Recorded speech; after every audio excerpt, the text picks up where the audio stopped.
Sí, Bueno, muchas gracias por esta invitación nuevamente. El tema que me desafiaron es el determinantes sociales de la salud y seguridad alimentaria y obviamente en el contexto de pandemia es un tema que es absolutamente atingente y de alta complejidad.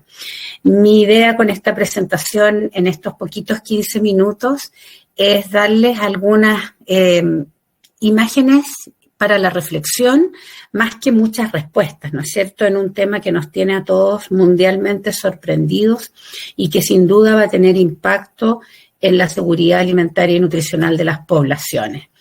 Partir diciendo que cuando uno habla de determinantes sociales está hablando de las características en las cuales transcurre la vida de las personas.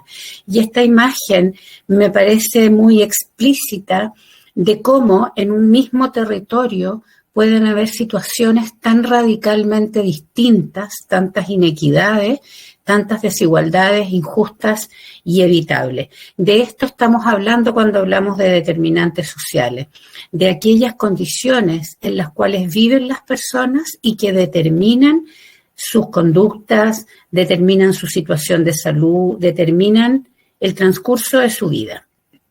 Y en términos de coronavirus, yo no sé cómo será por allá, pero acá en Chile ha habido una crítica muy fuerte a la gente que no está tomando las medidas esperadas, tanto de aislamiento físico, social, le dicen por ahí, como del uso de mascarilla. Pero en esta nueva imagen también ustedes pueden ver que no siempre es tan fácil y no siempre depende de decisiones individuales. Y no es que la gente sea porfiada, sea mañosa o quiera salir de todas maneras. Algunos, por sus condiciones sociales, por sus determinantes, están allí obligados probablemente a cuidarse menos que otros.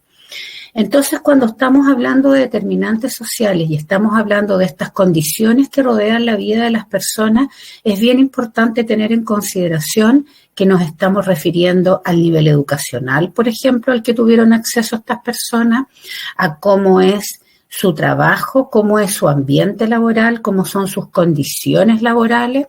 Nos estamos refiriendo a si tiene acceso a servicios básicos como agua y saneamiento. Nos estamos refiriendo a cómo son los servicios de atención de salud y qué tanto acceso tienen esas personas a ello, cómo son sus condiciones de vivienda, cómo son sus redes sociales y comunitarias. ¿Tienen a quién recurrir?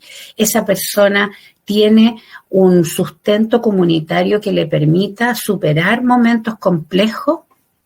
Y más allá de eso, ¿cómo es el contexto sociopolítico y las decisiones macroeconómicas que se están tomando en su país, en su región o incluso hoy día con la globalización en el mundo?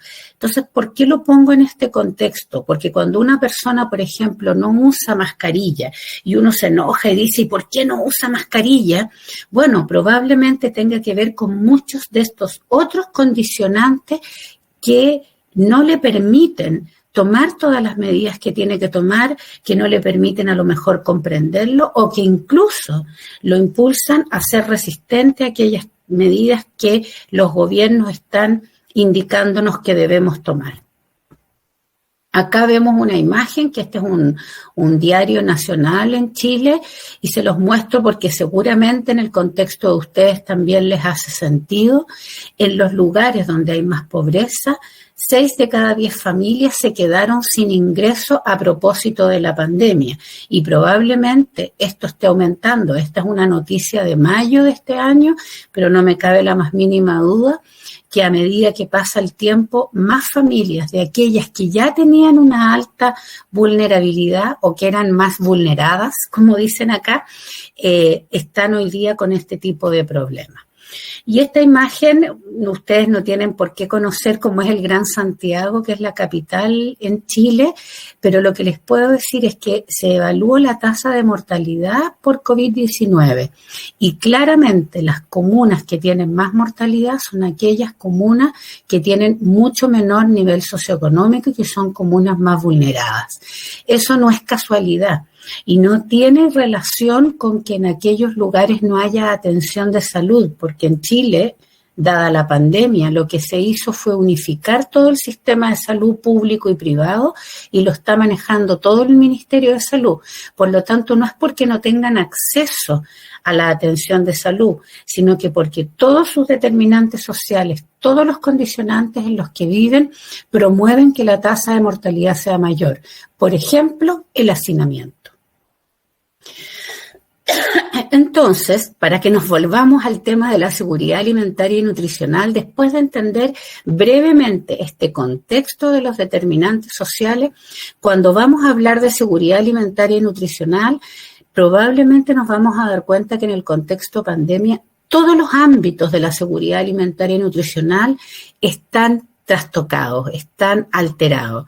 La disponibilidad de alimentos, la utilización de los alimentos, especialmente en zonas donde hay sequía o donde hay menos disponibilidad de agua potable, el acceso a los alimentos, el consumo de los alimentos, la gente confinada en las casas. En Santiago estamos en una cuarentena estricta hace un mes, hace que probablemente la calidad de los alimentos no sea la aceptable y que culturalmente, dado las entregas que están haciendo los gobiernos, por ejemplo, a través de canastas estándares, no necesariamente están cumpliendo con esos requisitos básicos de alimentos culturalmente aceptables. Entonces, cuando hablamos de la seguridad alimentaria y nutricional, a veces nos quedamos con un solo aspecto, con que haya disponibilidad, con que haya acceso, pero no es solamente aquello.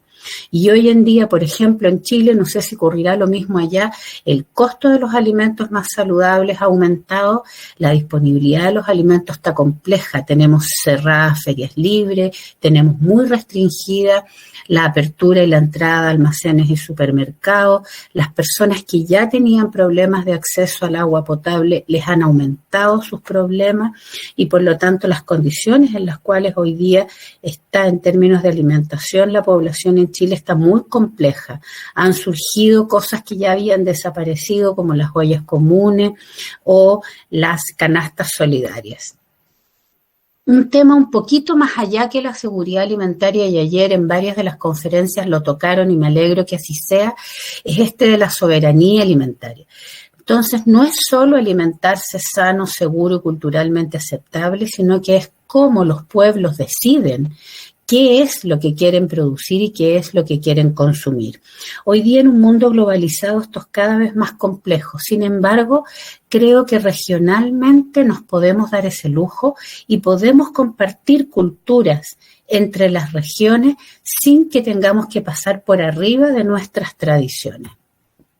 En Chile tenemos definidos estos ambientes alimentarios que ustedes observan en la imagen, que son los ambientes donde transcurre nuestra historia de alimentación, nuestro hogar, nuestro lugar de trabajo, los lugares donde compramos, aquellos restaurantes o locales donde vamos a consumir, qué es la decisión política económica que nuestro país ha tomado en este tema y cómo estamos insertos en un mundo globalizado.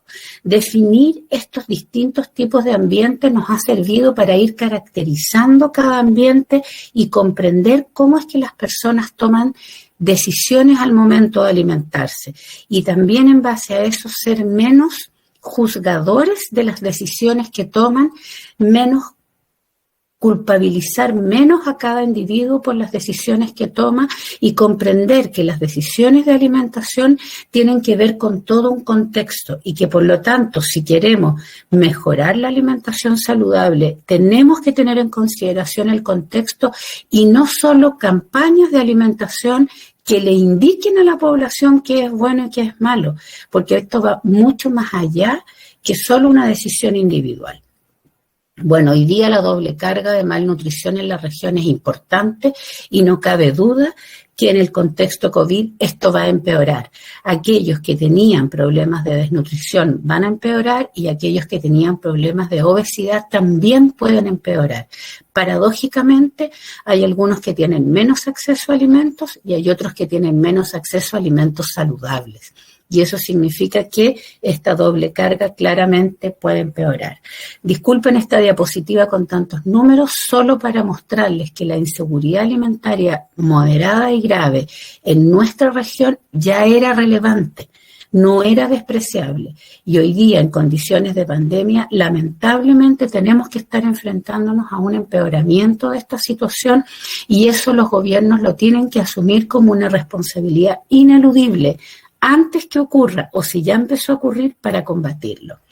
Hace no mucho la FAO dio una entrevista acá en Chile, y yo creo que en toda Latinoamérica estamos llenos de webinars de Naciones Unidas diciéndonos cuántas personas podrían verse privadas de elementos nutritivos por muchos días en los próximos meses. Tenemos que tener conciencia de esto. Si tenemos el diagnóstico hecho, los gobiernos tienen que poner como en situación crítica la alimentación, y no solo la economía y no solo la pandemia. Solo decir que desde el punto de vista del enfoque global, la obesidad, la desnutrición y el cambio climático hoy más que nunca están cruzados por los mismos conductores, y hoy más que nunca están en riesgo dado esta crisis mundial. Esta es una publicación muy reciente de 2 autoras chilenas que hicieron un análisis de las crisis sociales que están viviendo los países en Latinoamérica, las crisis climáticas y ahora esta crisis infecciosa. Y ustedes pueden fijarse que los actores del sistema alimentario que están atravesados y que son responsabilizados de esta ocurrencia son los mismos para las 3 o 4 situaciones y para cualquier crisis que venga. Por supuesto, los productores, los comercializadores, los consumidores y el comercio internacional. Aquí es donde podemos actuar con acciones de resiliencia. Ayer se habló ya bastante de eso. En términos de prepararnos para futuras crisis, y bueno, con esta que nos atrapó medio poco preparado, cómo estabilizar la producción, cómo manejar las cadenas alimentarias para evitar que se corten frente a la crisis.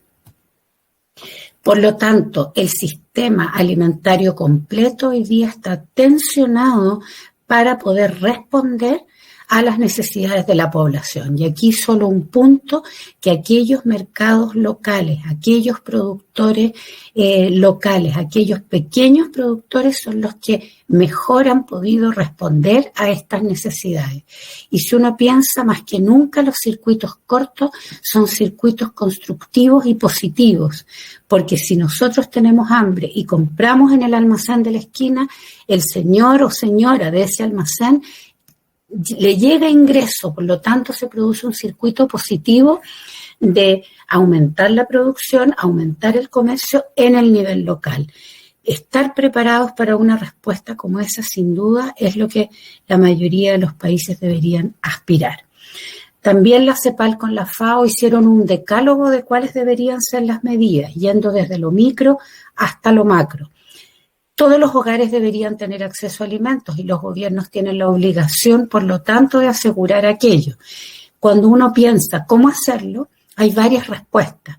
Uno es entrega de alimentos, ¿no es cierto?, estas canastas estándares. Sin embargo, se ha pensado que un ingreso básico de emergencia podría permitir estos circuitos cortos positivos y que se mantuvieran en el nivel local. Y eso también se está haciendo en algunos países y es probablemente una de las respuestas más eficientes para poder combatir la inseguridad alimentaria.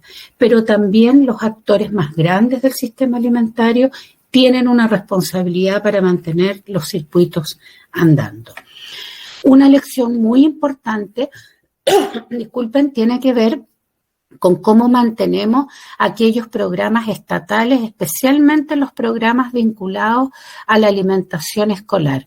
Ese es un ejemplo de resiliencia y respuesta rápida, porque son sistemas que ya estaban andando y que pueden mantenerse dándole acceso a la gente a una alimentación sana y segura.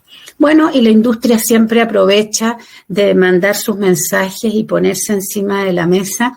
A mí me produce un poco de choque. Esto no es en Chile, porque en Chile está prohibida esta publicidad. Estas son imágenes de México, pero ustedes pueden ver cómo la industria productora de alimentos ultraprocesados ha aprovechado esta crisis para utilizarlo en pos de su publicidad, lo cual me parece, por decir lo mínimo, rayando en el borde de lo no ético. Aquí les quiero dejar algunos links de una serie de columnas en la que he tenido la oportunidad de participar poniendo el tema de la seguridad alimentaria encima de la mesa. En Chile, yo no sé si en Colombia fue lo mismo, lo primero que estuvo encima de la mesa fue el daño económico que la pandemia le podía hacer al país. Por suerte que muchas voces se elevaron para decir que era más importante el daño sanitario y unas cuantas otras voces nos hemos estado elevando para decir, ojo con la alimentación, ojo con la situación nutricional, la población está en riesgo y debemos tomar todas las medidas necesarias para que la gente no sufra hambre ni en estas condiciones ni en ninguna otra.